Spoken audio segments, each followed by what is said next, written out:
Sorry.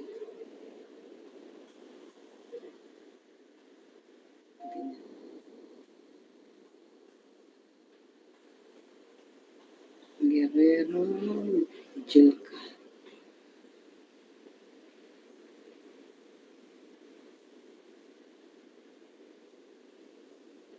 Sandali ha, kasi may snipping tool.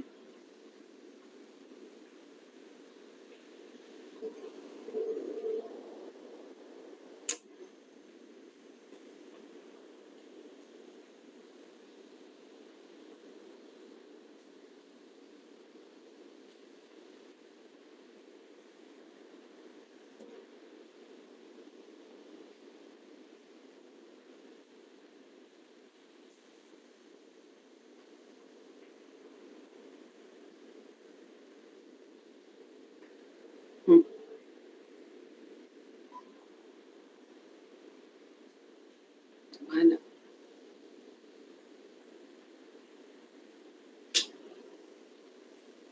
Okay, ito na.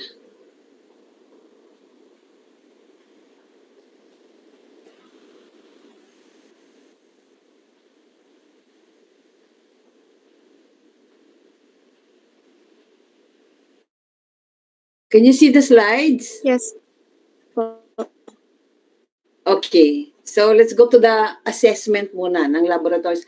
I will not go, I will not review the genitourinary anatomy na because matatagalan tayo. You had anatomy and physiology ng GUT first year, so you have to go back to that. Let's go to the laboratory and diagnostic exams. If you're going to check the genitourinary tract, GUT. Okay, what are the urine studies? You have urinalysis or UA. Pag pumunta ka sa hospital, usually routine ano yun eh, assessment. Kukunan ka ng dugo at saka magsasubmit ka ng UA or urine analysis. This is to assess the nature of the urine produced. Okay? Or kung mayroon kang infection, titingnan kung anong bacteria ang nasa ihi mo kasi makikita sa ihi eh. Aside from ihi, makikita sa dugo kung anong sakit mayroon ka. The reason why, pag nandun ka sa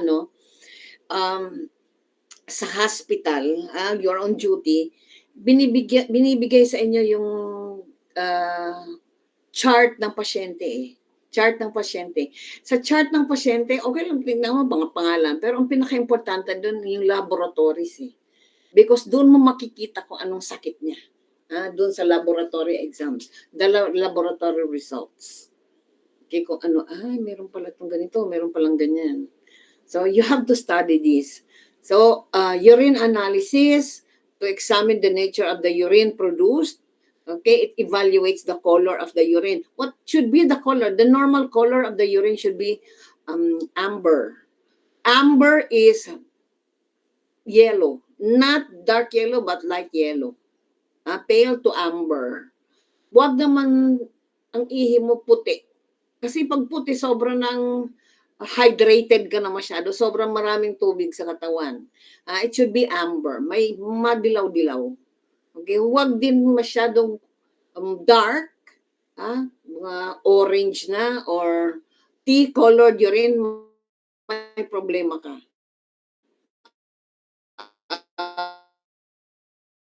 About may lagnat, di ba? Pag may lagnat ka, tingnan mo yung ihi mo. Pag ang ihi mo, dark colored, uminom ka ng maraming tubig. Ibig sabihin nun, you are dehydrated. Okay? Parang makina yun eh. Yung makina, pag kulang ng tubig, umiinit. Kaya pag uminit ka, uminom ka ng tubig. Para lumambig yung katawan mo. Volume should be at least, the least na urine output mo should be 30 ml per hour. 30 ml per hour. Sandali lang. Someone has to record para maibigay ko sa iba kasi yung iba walang wala nang oras. Someone has to record. Sino pwede?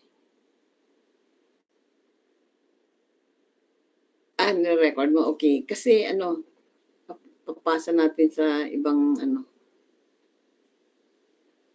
Okay, nasa na ba tayo? Ma'am, hindi po kayo naka-share screen. Ay, di ba? Hindi po. Naka-share screen siya. Si ma'am. Naka-share screen ako ah. Ay, sorry. Sa akin, wait lang po.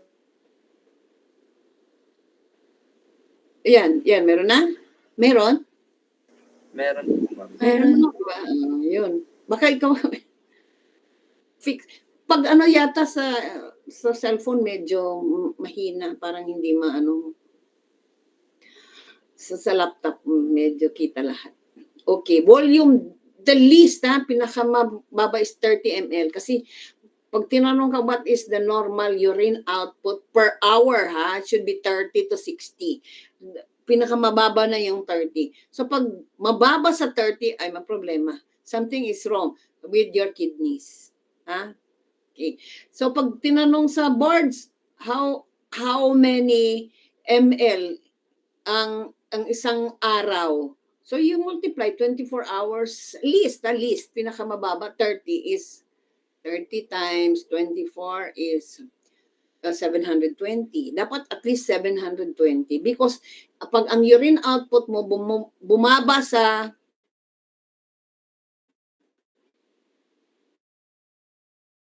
figuria ka na, decreased urine output. Remember that 1 ml is equivalent to 1 cc because in my board exam tinanong yon, how many ml is 1 cc? Siyempre 1 ml. Okay, so tandaan, volume at least 30 ml per hour kasi pag less than that, something is wrong with the kidneys. Appearance clear, it should be clear. Okay? The odor, anong odor ng ihi? Aromatic, ammoniacal, parang ammonia siya. Especially pag nabukasan na yung ihi, para na siyang suka. Take note of the specific gravity. Okay? 1.015 to 1.025 in a 24-hour urine collection. I will explain what is 24-hour urine collection. And 1.003 and 1.0030 pag random collection. Okay? pH is acidic. Ang ihi natin ay acidic. Pag mababa sa ang pH natin kasi is 7.5 to 735 so 745. So mababa siya. 4.8 is mababa. So acidic. Pag mababa, acidic. Pag mataas is alkaline. Okay. Oh, you had that in your in the fluids. Fluids and electrolytes. Okay. Determines the presence of, titingnan sa urine kung mayroong sugar, glucose, okay, protein, kasi hindi maganda pag may protein sa ihi because protein should be used by the body. Kung iniihi mo ang protein, something is wrong. Because ang protein natin is responsible for colloid oncotic pressure. Anong ibig sabihin ng oncotic pressure? That is pulling yung mga tubig na lumabas, molecules na lumabas sa semi-permeable membrane. Ang ng protein is ibalik. Nakuha. Ngayon, kung iniihi mo ang protein, hindi ginagamit ng katawan mo, walang magbabalik ng tubig papunta sa loob ng blood vessels ng katawan mo. So what happens is edema. So pag may proteinuria ka, expect mayroon kang edema. Edema dahil walang pulling pressure. Pulling, also called the oncotic pressure. Oncotic. Kasi ang pushing pressure is called hydrostatic pressure. Hydrostatic pushing. Okay? Sige, labas kayo ng labas. Mayroon naman akong protein O, papasok ko ulit. Paano kung walang protein? Kasi iniihi mo. May proteinuria ka. O, di, nasa labas lahat ng fluids mo. Anong nangyari? Edema. Edema ka. So, ano pang tinitingnan sa exam? Sa urine analysis. Ketones, which is the end product of fat breakdown pag may diabetes. Ketones and presence of blood. Hindi rin maganda na may dugo sa ihi. Okay. Tapos, ano pa? Sa urine, titingnan kung mayroong blood, kung mayroong WBC, mayroong bacteria or mayroong urine crystals, which is bad because pag may urine crystals, it can form, it can crystallize. Gagawa ng bato, gagawa ng matigas na bagay, nagiging bato, kaya may bato ka sa bato. Nagiging bato sa bato. Okay. So urine culture and sensitivity. The reason why you do culture and sensitivity sa urine is because you want to gusto mong makita what particular bacteria is present in the urine para makita mo kung ano ang tamang antibiotic for that type of bacteria.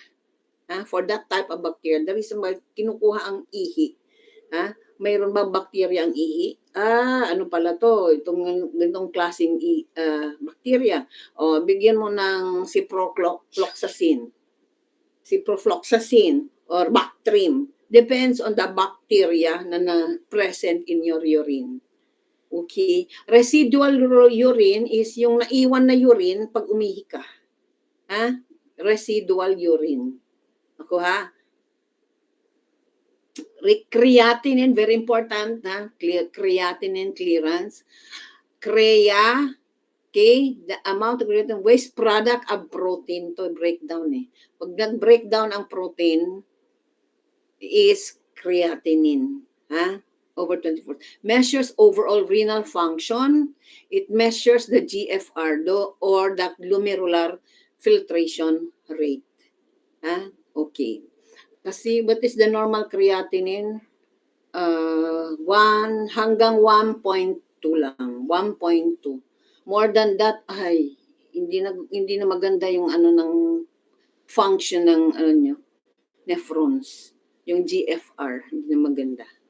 Okay. So let's go to collection. How is urine collected? Depende. Pag random urine sample, ngayon kagad, wala nang umihi ka ngayon, tapos bigay mo kagad sa laboratory. That is random. Clean catch urine. Saan ba? Meron dito Okay. Isa-isayin natin to. For your routine urinalysis, wash perineal area if soiled. Obtain first voided morning specimen. Send to the laboratory immediately. Should be examined within dapat pag mag-urinalysis, dapat within 1 hour maipadala na sa laboratory. Depende kung anong kailangan doon sa urine. Maybe protein, maybe glucose, maybe bacteria. Depende. Okay. Number 2 is clean catch or midstream urine specimen. Okay. Clean the perineal area. Ito, pag clean catch. Okay. Midstream. Pag midstream urine, ang unang labas ng ihi, wag mong ikakatch. Yung gitna. Paihi ka muna konti. Tapos sa gitna, saka mo ikakatch. Okay. This one is kung ikaw ay itong nakalagay dito is kung ikaw ay hospitalized. Okay? Have client initiate urine stream, then stop. Okay, stream, then stop. And then in the middle of the ihi, collect the specimen in a sterile container. Why sterile? Because para ma-detect natin kung ano talagang bacteria. Kasi pag madumi yung bote, ay mga bacteria na yon. Hindi natin ano ba talagang bacteria na nandun. So make it sterile container para you know what specific bacteria is present in your urine. And then, pag nakakuha na kayo ng appropriate amount ng urine, kasi midstream ituloy mo na ihi. Have a client complete the urination. But not in the specimen container anymore. Doon na sa CR. There is no single test for renal function. Best results are obtained by combining a number of clinical tests. Okay, renal function is variable from time to time. Renal function may be within normal limits. Okay, normal pa ang function ng kidneys mo until such time na only 50% of 50% of your kidneys are working. Pag medyo damage na ng 50%, okay, medyo doon mo makikita na, oops, something is wrong with the kidneys. Renal function may be within normal limits until more than 50% of renal function is lost. Ang 24-hour urine specimen, 24 hours, this is the preferred method of creatinine clearance test. Tanda na, creatinine is the end product of protein, di ba? Protein, so the first void in the morning, you discard. Ibig sabihin, if you woke up at 6 o'clock in the morning, umihi ka, wag mo munang ika-catch. Yung second mo, kunyari, next, is 8 o'clock, yun ang ika-catch mo. So from 8 o'clock hanggang 8 o'clock the next day is your 24-hour urine collection. But you have to syempre, clean bottle, clean container for the urine collection, and you have to kung pwede ilagay ang nakolektang urine in the refrigerator. Why? Because pag nilagay mo lang sa room temperature, mas mabilis mag-multiply ang bacteria. Mas mabagal mag-multiply pag refrigerated. But you have to, kailangan mo label mo yung ihi mo. Okay. And then after 24 hours, you have to send the container ng 24-hour urine specimen mo to the laboratory. Record exact start and finish of collection, including the date and the time you started and you ended. Urine straining, hindi ko na nalagay dyan. Ano yun? Isi-strain, parang sinasala mo ang ihi to determine kung mayroon mga bato-bato. Yung mayroon kang renal calculi ang tawag nun. Renal calculus. Bato. Yung mga bato na pulverized, strain mo yung urine. Isi-strain ang urine para makatch mo kung anong klaseng bato ang nag-form sa loob ng GUT mo. Double catch urine, medyo hindi ko alam pa kung ano yung double catch urine. Ang ko is double stream urine. Maybe it's the same. Okay, so let's go to blood studies naman. Actually, you had this already. Kasi these are all electrolytes. Mga electrolytes yan. Bicarbonate. Tanda na, bicarbonate, NHCO3 yan NHCO3. Normal bicarbonate is 22 to 26 mg, milliequivalent per liter. Okay, BUN, blood urea nitrogen, measures renal ability to excrete urea nitrogen. BUN. BUN is specific for kidney disease. Pag medyo may problema sa kidney, usually mini-measure ang BUN. Normal is 6 to 24 milligrams per deciliter. Calcium, creatinine, specific test for renal function. Ang creatinine, renal function test. It reflects the ability of kidneys to excrete creatinine.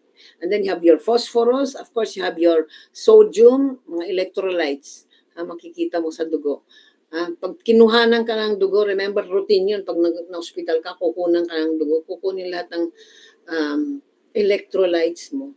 Kasi kailangan balance sila mayroong may kailangan on homeostasis. Example, sodium is 135 to 145.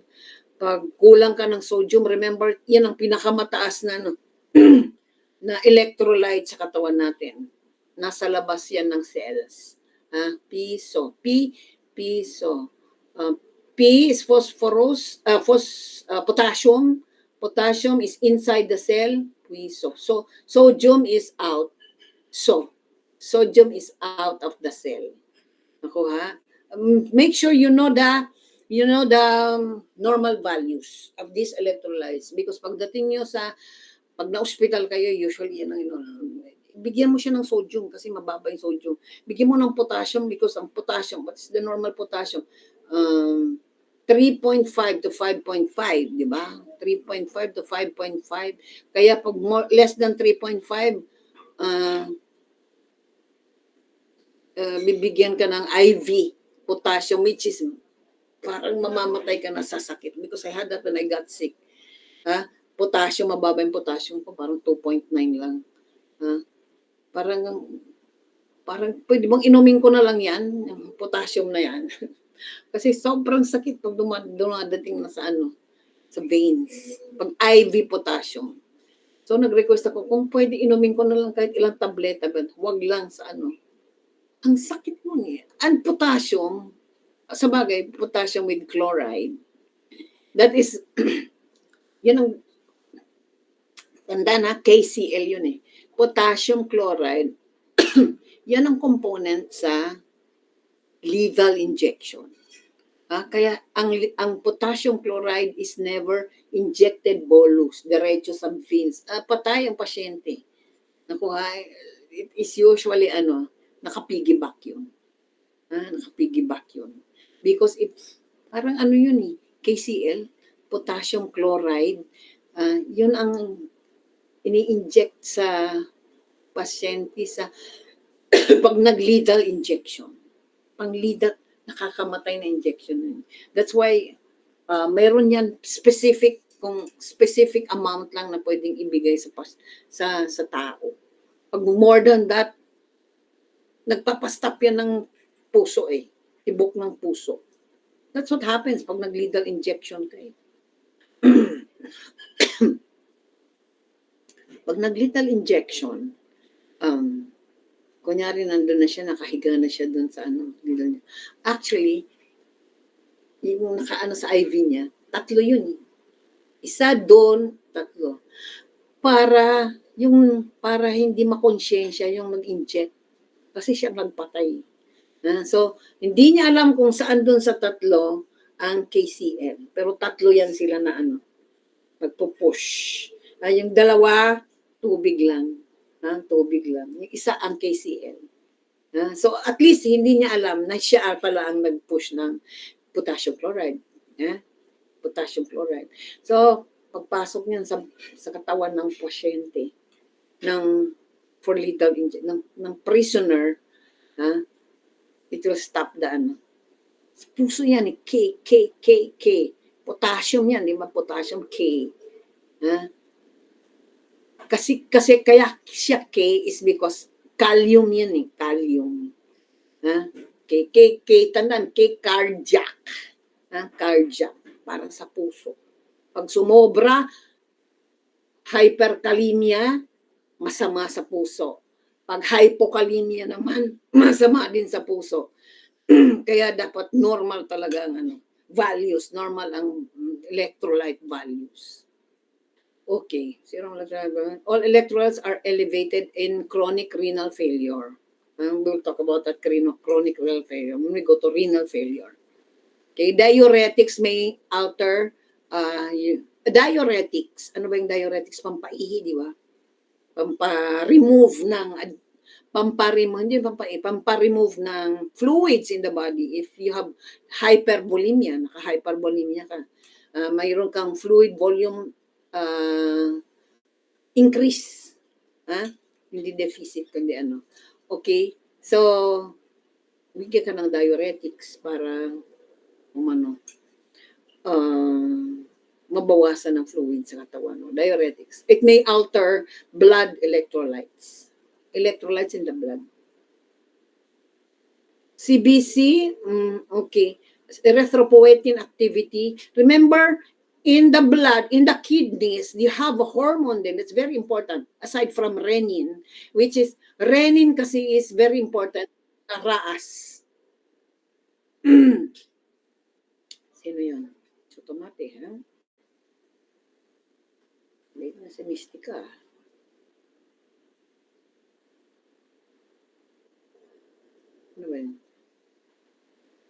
Okay. So, tapos na ba kayo ng RAAS? If not, I will explain later. RAAS, renin-angiotensin aldosterone system. Ha? Okay. Aside from renin sa kidney, meron din hormone doon na tawag erythropoietin. Erythropoietin is a hormone that stimulates the bones to produce blood, dugo.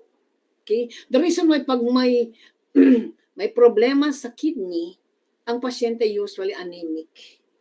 Anemic. Why? Because mababa ang erythropoietin.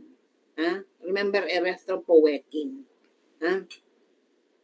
And as RBC, red blood cells, is significantly low in ARF or acute renal failure, and CRF is chronic renal failure. Okay. KUB, pag minsan, ipa-KUB mo ito, kidney urinary bladder. Ano yun? Parang ultrasound of the kidney and the urinary bladder. Let's go to intravenous pyelography. Pyelogram.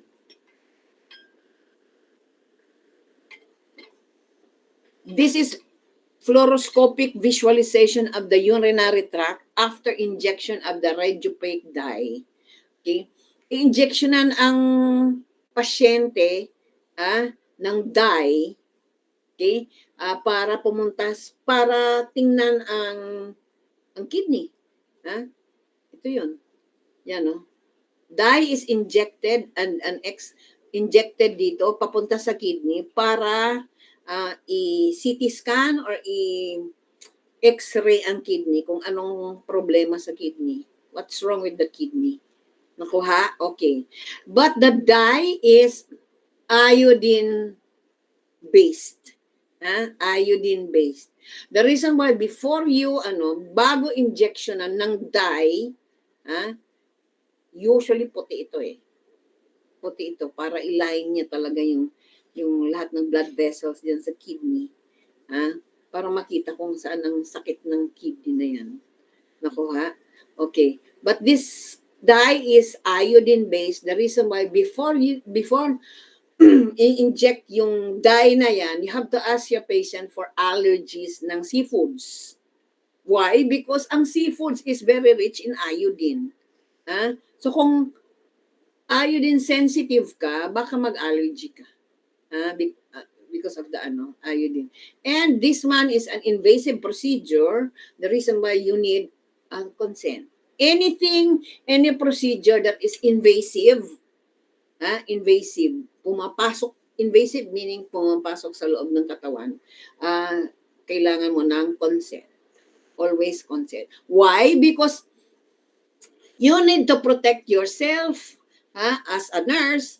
You need to protect the hospital and para hindi ka rin isu ng pasyente. Why?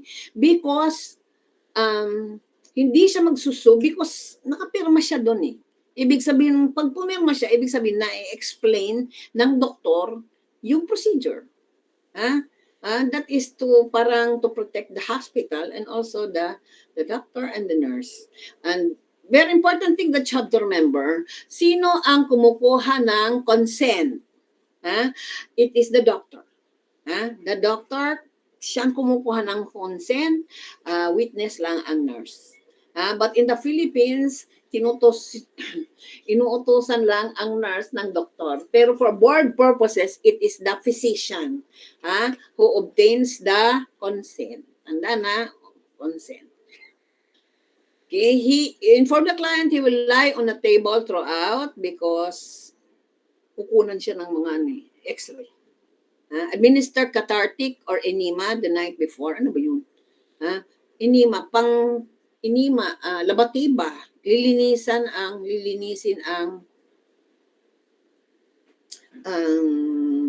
GIT, gastrointestinal system. Enema the night before para hindi siya matae habang nagpo-procedure. Keep the client na NPO for 8 hours before the test.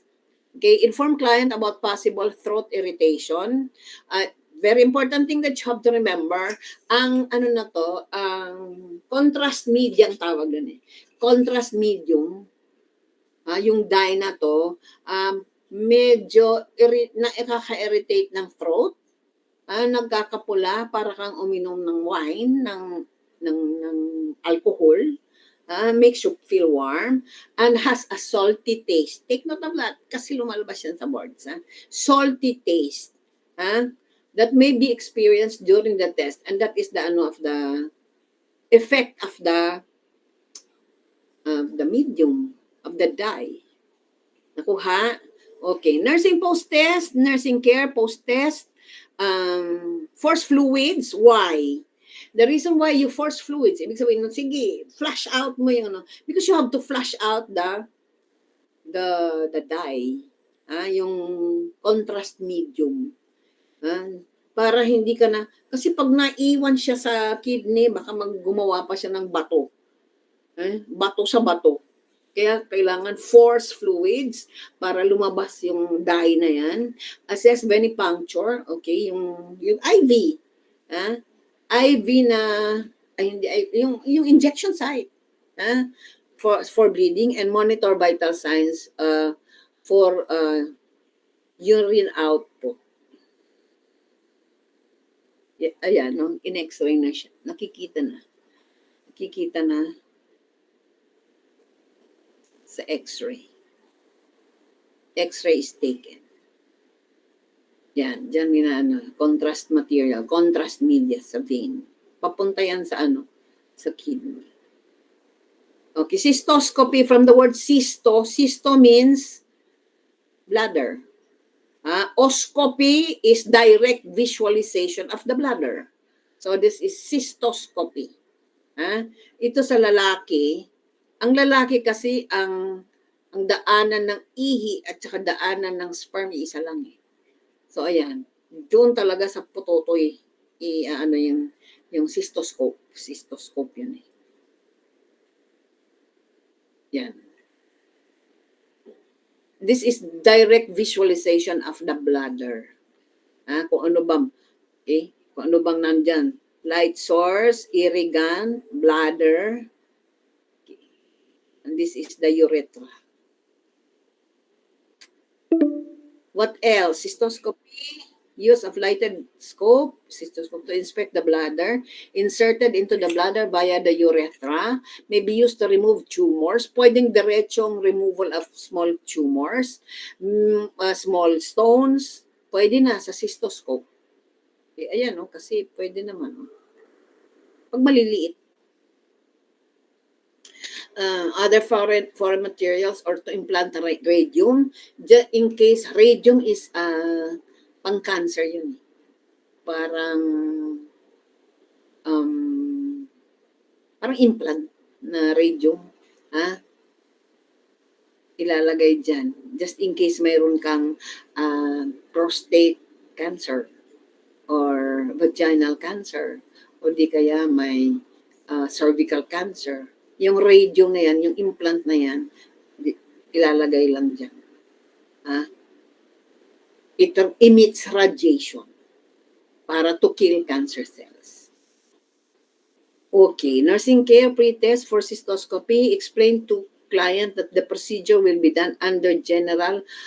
It could either be general anesthesia or local anesthesia. So this is an invasive procedure, so you need consent. Okay, confirm consent form is signed. Make sure it is signed before the procedure is done. Okay, administer sedative para kalmado, to prevent anxiety, para relax yung pasyente. Sedative. General anesthesia, keep the client on, pag general anesthesia, make sure that the client is on NPO. Kasi, bakit naka-NPO? Kasi, pag ikaw ay naka-anesthesia, relax lahat ng organs mo. So, kung ikaw ay may laman ang tiyan, isusuka mo yun. Susuka mo yung kinain mo. Paano kung ang suka pumunta sa lungs, magkakaroon ka ng pneumonia. Ang tawag doon, aspiration pneumonia. nag-aspirate ka kasi. Nakuha, aspirate. Kaya NPO, pag general anesthesia. Pag local anesthesia naman, pag local anesthesia kasi yung tutoy lang or pepe lang ang may anesthetized eh.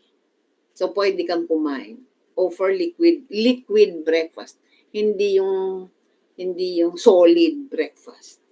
Pag local anesthesia. Take note of that ha. General anesthesia, NPO talaga yung pasyente. Kasi susuga yun sigurado. Tapos mag-aspirate pa. Kaya pag nag-aspirate, when you say aspirate, yung sinuka mo, pumasok sa lungs mo. Tapos, syempre, ano yun, marami ng bacteria yun. Magkakaroon ka ng pneumonia, aspiration pneumonia.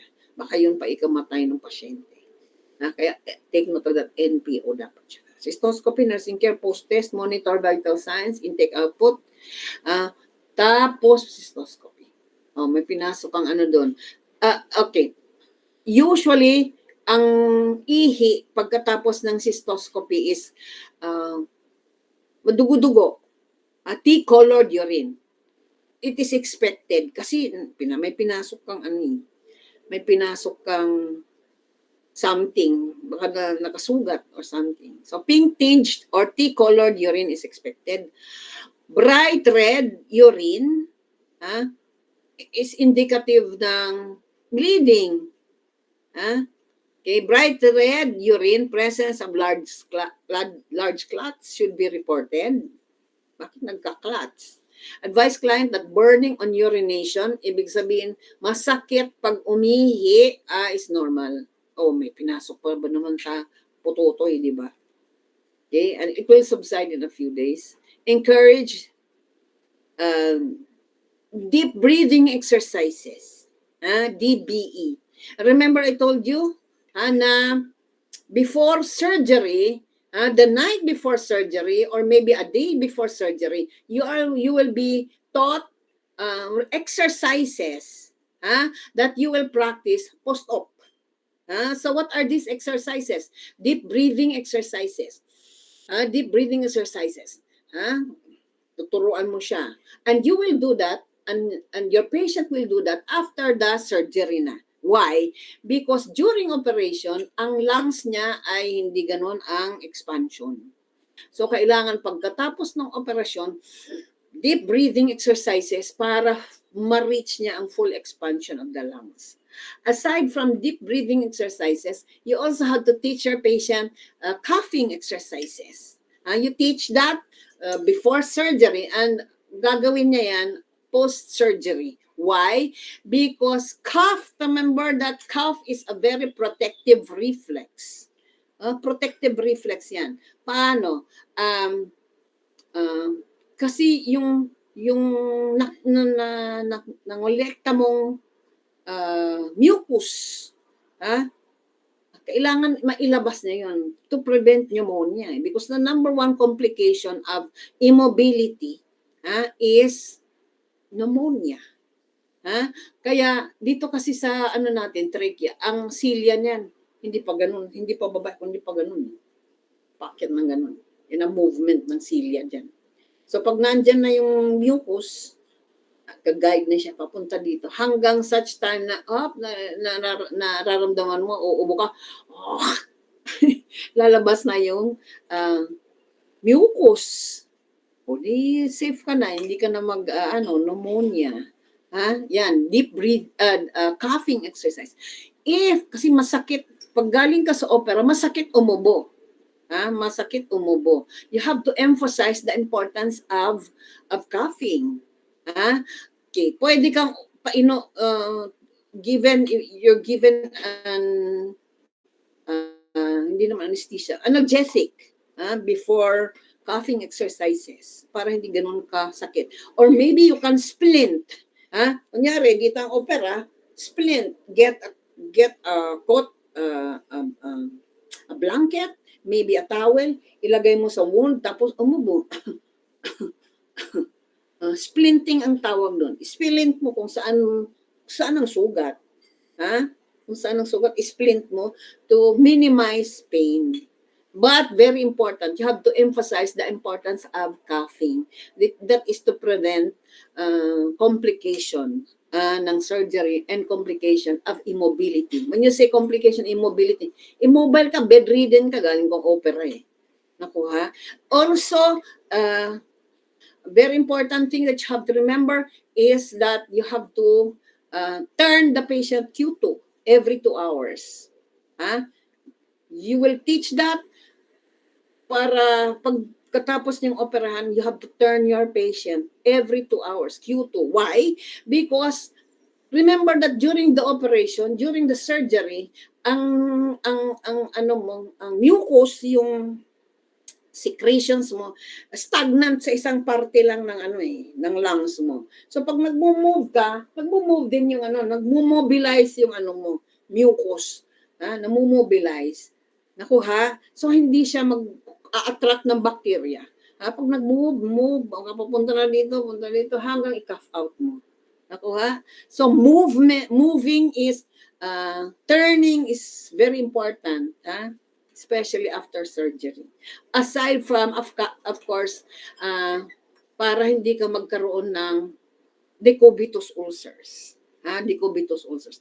Another exercise that you have to teach your patient before surgery, na gagawin niya after surgery is leg exercises.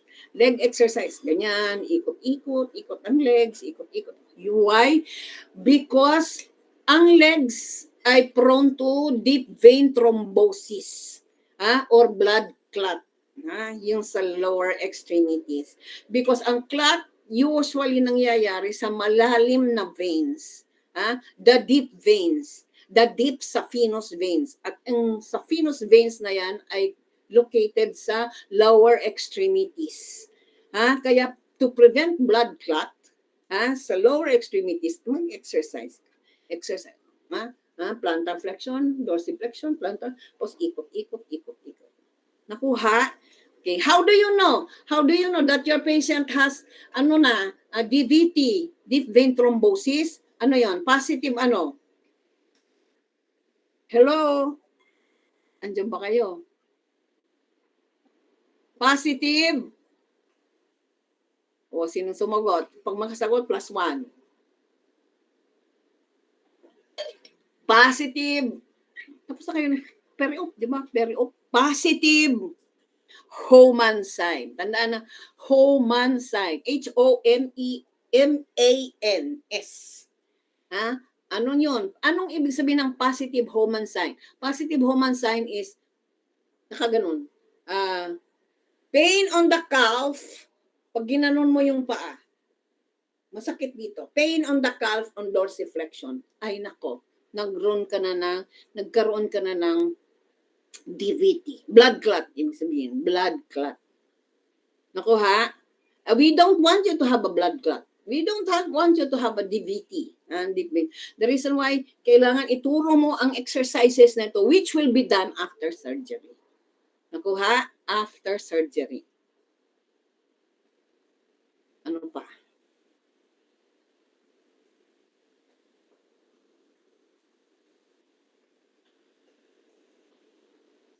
Okay, renal angiography, pag-aaralan lang yung parang cystoscopy kasi is direct visualization. Ito parang nasa labas lang. Hindi. Angiography is, hindi, parang parang cystoscopy. But this one also uses a contrast medium. Injection of a radiopaque dye through a catheter for the examination of renal artery supply. Okay?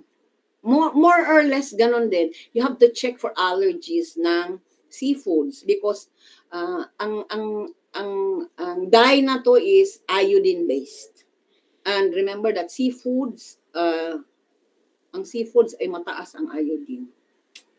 Okay, NPO Post Mid-Mind for test, instruct client avoid immediately before the procedure, shave the injection site, as prescribed, assess and mark the peripheral pulses. Post-test, assess vital signs and peripheral pulses. Okay, ibig sabihin ng peripheral yung malayo ng pulses, malayo. Peripheral pulse. Provide bed rest and use of sandbag and insertion site for. Ito kasi yun eh. Ito yun. Dye flows through the catheter until the bladder is full. Ito. Oh, yan.